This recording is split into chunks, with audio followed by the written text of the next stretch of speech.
Profeesar gara Ameerikaa jiraachuu keessanii dhagahee mee imalli keessan gara Ameerikaa kun qabsoon Oromoo qabu kanas inni alaatti hubataa inni biyyaatti hubataa. Oduu keenya jalqabaatiin Profeesar Mararaa Guddinaa sabni Oromoo akka sabaatti sirna dhufaa darbaan miidhamaa kan tureefim amma immoo hundaa ol miidhamaa jira jedhan. Mootummaa Itoophiyaa waliin yeroo adda addaatti dubbachuu fi wanti kun akka dhaabbatus gaafatanii akka jiran himan. Profeesar Mararaa Guddinaa Ameerikaa jiraachuu himaniiti jiru. Maaliif Ameerikaa deemanii? Akkasumas immoo dhimma siyaasaa irratti yaada bal'aa kennaniiti jiru. Bal'ina isaa gara booda irratti dhageessu.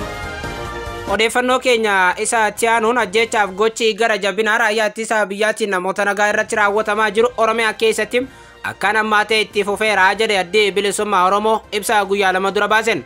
Abaa'oon ammoo dhimmi kun qaaneessa guddaadha jechuun ibsa baasee qaba. Waan Abaa'oon jedhe bal'ina isaa dhageessu. Odeeffannoo keenya isa biraatiin ammoo manni amantaa Ortodoksii Tawaahidoo Itoophiyaa hidhaaf ajjeechaan uummata Amaaraa irratti raawwatamaa jiru yoo hin dhaabbatu ta'e tarkaanfiin fudhadhaa jechuun mootummaa Itoophiyaa akeekkachiise. Manni amantaa Ortodoksii Tawaahidoo Itoophiyaa ammoo ajjeechaan Amaaraa irraa yoo hin dhaabbanne tarkaanfii maal fudhachuuf deemam? Maaliif mootummaa akeekkachiisee deebii mootummaa Itoophiyaa maali? Bal'ina isaa isin biraan geenyam. Odeeffannoo keenya isa xumuraa fi biyya alaatiin Liibiyaatti namoonni 2,300 ol lolaadhaan du'u jumlaadhaan awwaalamanii jedhame. Lolaan Liibiyaatti uumame ammoo naasuu guddaa Afrikaatti uumeeti jira. Bal'ina isaa isin biraan geenyam. Akkam jirtu daawwattoota hordoftoota Anolee Global Media oduu fi odeeffannoo keenya guyyaa har'aa fulbana 2 qabannee dhufneeti jirra. Odeeffannoo keenya ijoo isaa amma isinitti himne ammoo guutuu isaa isin biraan geenya hanga xumura sagantaa keenyaatti dhaggeeffachuun ammoo yaada keessan gara koomentiitti nuuf barreessaa. Viidiyoon keenya namoota baay'ee bira akka dhaqqabuuf like share godhuu hin dagatinaa isiniin jennam. Kallattumaan gara gabaasa guutuu qabanneetti isin geessina.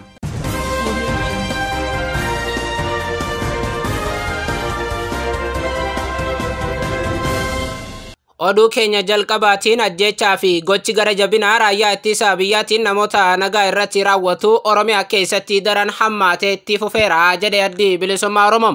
Seenaa keessatti gara jabinaa fi gochi ammeenyaa uummata cunqurfamaa mirga isaatiif falmatu boodatti deebisee akka hin jirreessima addi bilisummaa Oromoo.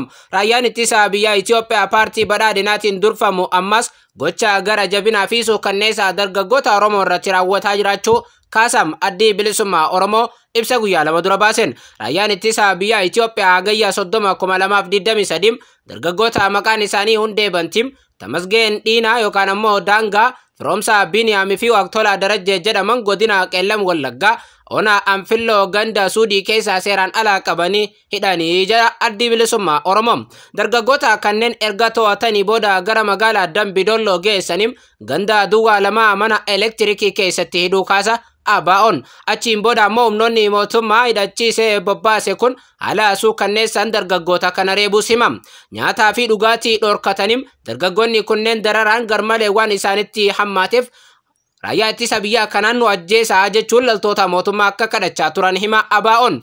Kanumaan dargaggoota hidhaman kanneen keessaa gaafa fulbana 8 2023 dargaggoota Tamasgeen Dhiinaa jedhamu ajjeesuun isaanii gabaafameera. Warri isaan waliin hidhaman biroo kan hafan ammoo ammayyuu achi buuteen isaanii beekamu jedheera addi bilisummaa Oromoo. Yaaduma kana raayyaan ittisa biyyaa Itoophiyaa dargaggoota maqaan isaa Galaasaa Jifaaraa Dhaabaa jedhamu bakka jireenya isaa magaalaa Amboo keessa qabanii gara bakka dhaloota isaa ona Amboo ganda Galaan Waddeessaatti geessuudhaan haala suukanneessaa fi gara jabinaan guutameen ajjeesanii jiru jedhama. Raayyaan ittisa biyyaa Itoophiyaa guyyaadhuma kana ammoo bakkuma eerame kanatti yeroo lammaffaaf mucaa umriin isaa waggaa 17 ta'e Incaalaa Taayyee ajjeechaa hamaa irratti raawwachuu himam. Abaa'oon godina Wallagga Bahaa ona Sibuu Siree ganda Jaarsoo Waamaa keessatti mucaa maqaan isaa Danuu Malkaamuu Gammadaa jedhamu ajjeesanii daandii irratti gatanii bineensi qaama isaa mancaasee jiraachuu kaasa Abaa'oon.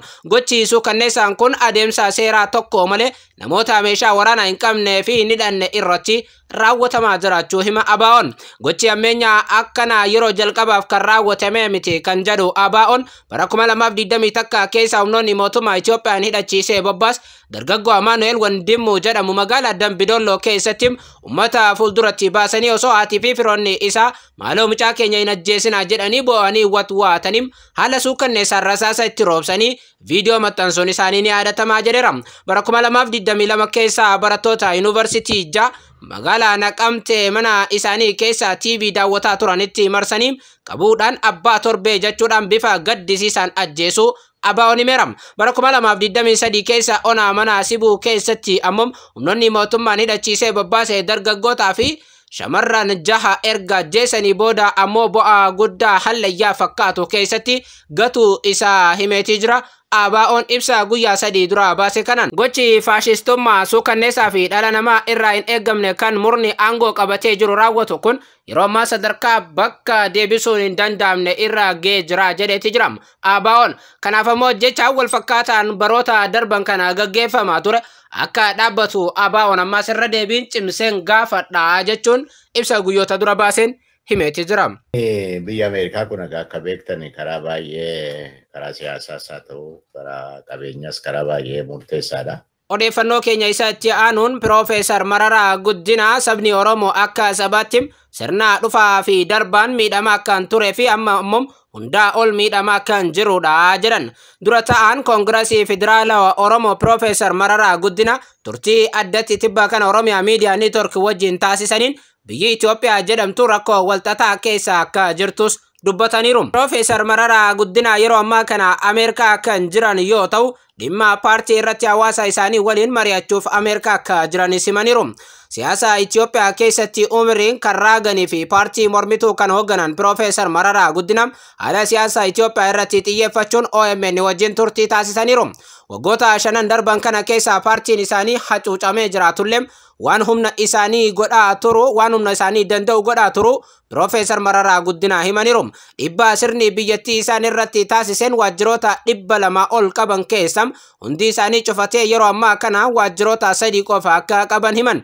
Piroofeesar Mararaa Guddinaan biyyattiin rakkoo siyaasaa fi dinagdeetiin danqaa hamaa keessa buute akka jirtuu fi haalli jireenyaa akka malee qaalaa'uun uummanni waan nyaatu dhabee mootummaan akka hin nyaanne sodaa qabaachuu isaatis kaasa Piroofeesar Mararaa Guddinaan. Uummanni waan nyaatu dhabe ammoo mootummaa nyaata kan jedhu Piroofeesar Mararaa Guddinaan kana dura ammoo Mallas Zeenaawiidhaan dhimma kana irratti dubbadhe.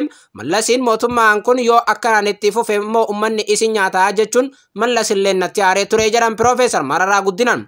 Ammayyuu paartii biyya bulchaa jiru paartii badhaadhinaatiin wanti adeemaa jiru deemee uummanni mootummaa kana nyaachuun isaa waan hin hafnedha jedha hayyuun siyaasaa kun. Oromiyaa keessatti lola bal'aa mootummaan bilchiginnaatiin deemaa jiruun mancaatiin qabeenyaa fi buqqaatiin hawaasaa irra gahaa turee fi gahaa jiru biyyattii kufaatii dinagdeetiif illee saaxilee akka jiru hima Piroofeesar Mararaa Guddinaan. Hamma nurraa eegamu hojjechaa hin jirru kan jedhan dura ta'an Koongireesii Federaalaa Oromoo Piroofeesar Mararaa Guddinaan sababni isaa mootummaan kun ittuu dabalee uummata nurraa miidhee abdii akka nurraa hin kutachiifne qabsoo taasisaa jirra jedhan. Nama tumtanii bosonatti hin galchina hidhaa fi ajjechaa dhiisaa biyya tana gara dimokiraasiitti haa ceesifnu waraanaan hin caccabsina yoo jedhan mootummaan nama dhaga'u hin jiru jedhan Piroofeesar Mararaa Guddinaan. Qabsoon hanga laga ce'utti akka itti fufu paartiin keenya adda isaa qofa osoo hin taane ammoo paartiilee naannoo biroo 16 oliin hojjechaa akka jiru sima hayyuun siyaasaa kun. Qabsoo kana keessatti mirga Oromoo qofa osoo hin taane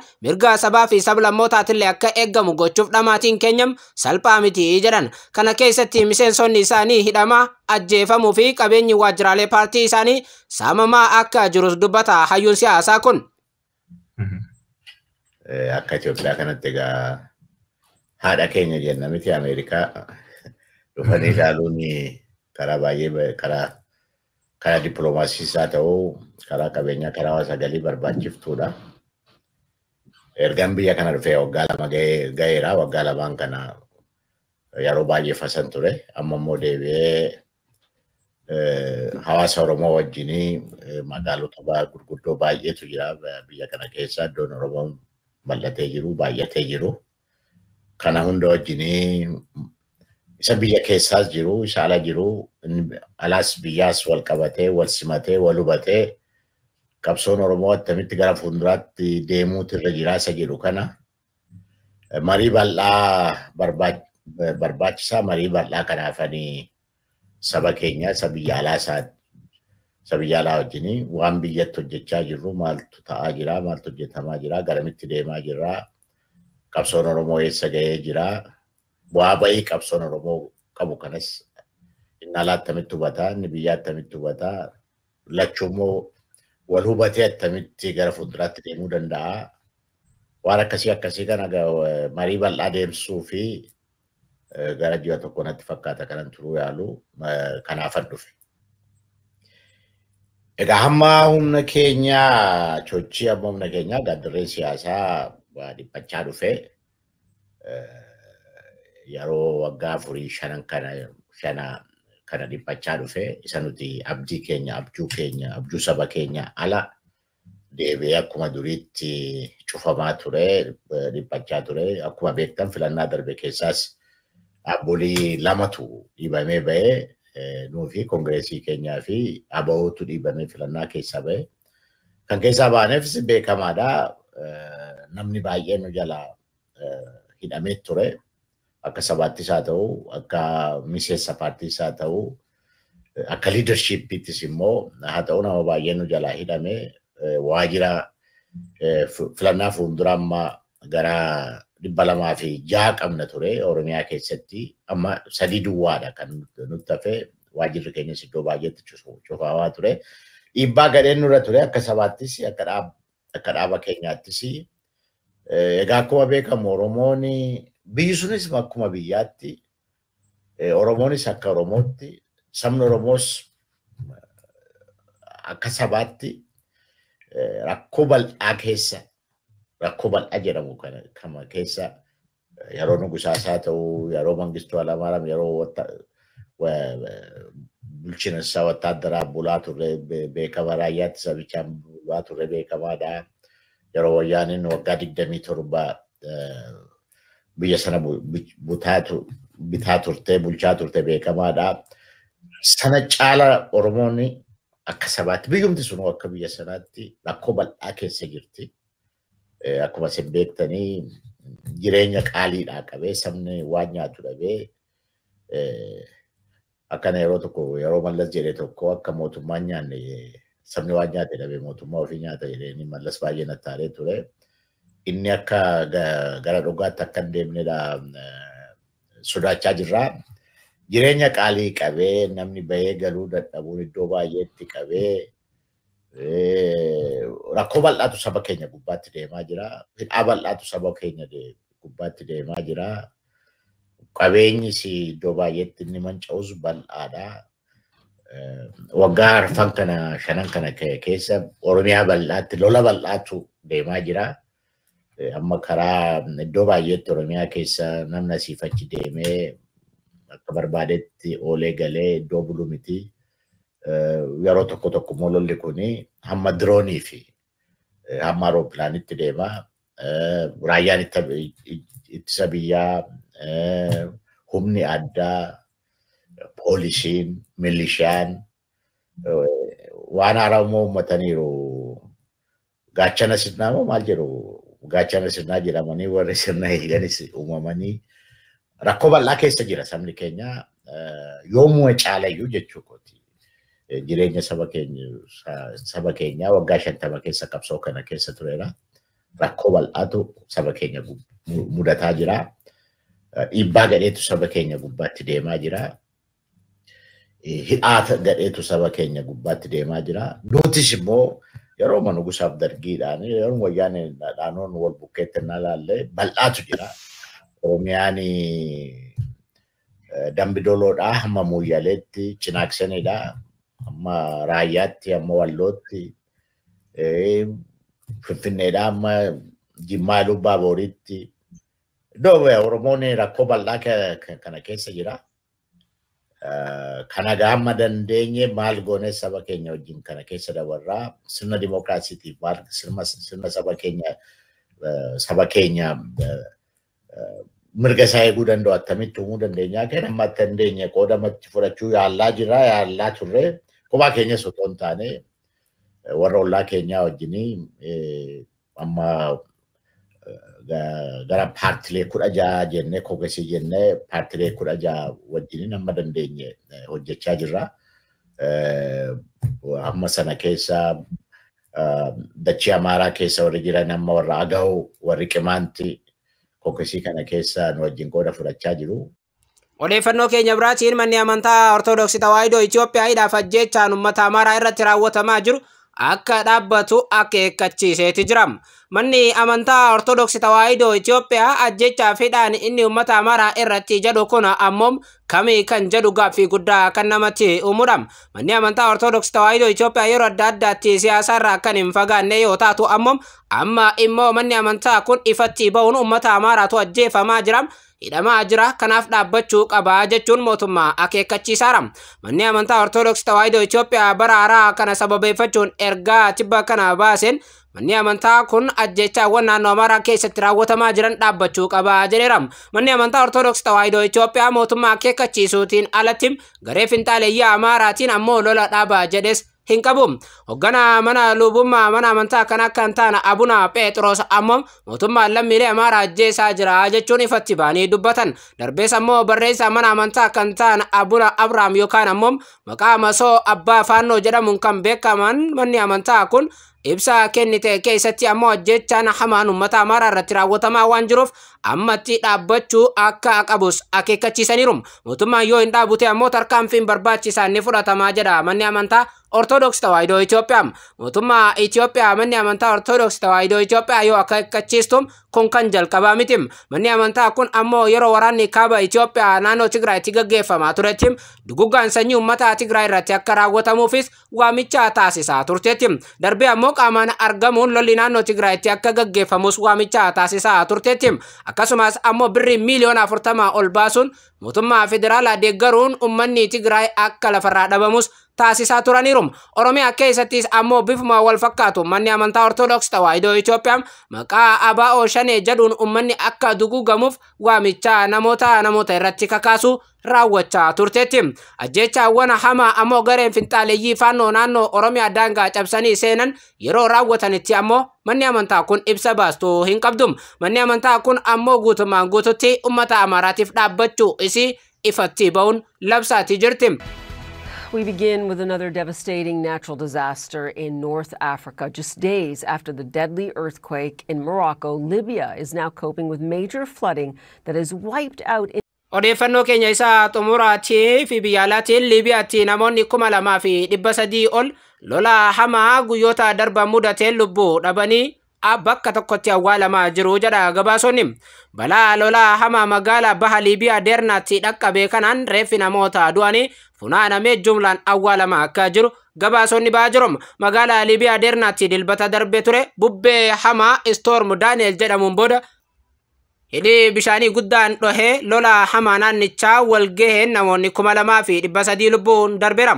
Amma yoonaatti ammoo namoonni 10,000 tahan achi buuteen isaanii waan hin beekamneef lakkoofsi namoota lubbuun darbee dabaluu akka danda'us himamaati jira. Mohammad Qamaatiin magaalaa Dernaatti tola ooltummaan tajaajila lubbuu baraartonni ammallee namoota badan barbaadaa jiru jedheera. Dargaggoo Liibiyaa digirii kamiyyuu qabuu fi waan fayyaa wajjin wal qabatu baratee dhufe akka nu gargaaru gaafachaa jirra jedhan. Hanqina ogeeyyii fayyaa narsii qabna gargaarsa barbaanna jechuunis birmannaa guddaa gaafachaatii jirti Liibiyaan. Masrii dabalatee biyyoonni kaan irraa gargaarsi dhaqqabaa jiraatullee haala siyaasaa biyyattii keessa jiruun ammoo gargaarsi akka barbaachisutti dhaqqabaa hin jiru danqaamaatu jira jedhameera.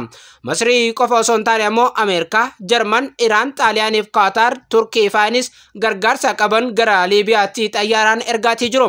Biyyoonni kun gargaarsa taasisaa jiranis ammoo siyaasni biyyattii akkuma siyaasa biyya teenyaa laaqama waan ta'eef jecha ammoo biyyattiin ammoo danqaama mudateen lubbuu namoota haga danda'ame baraaranis kan badan ammoo ammayyuu barbaadamaati jiru. Biyyoonni Afrikaa ammoo balaa itti bu'aa jiru hammaachaati jira. Tibbuma kana ammoo Morokootti balaa hamaa kirkiraa mudateen yoo xiqqaate lubbuun namoota 2,800 olii darbu isaa isin biraan ga'uun keenya ni yaadatama. Halkan nagaan nu bulchite ammoo nagaan nu oolchii fi nagaan nu oolchite nagaan nu bulchin ammoo kadhaa namootaati. Kabajamtoota daawwattoota hordoftoota keenya odeeffannoo namaaf qabanne kanumaan odeeffannoo kanaa fi kaanii walitti dachaanutti yeroo gaarii qabaadha.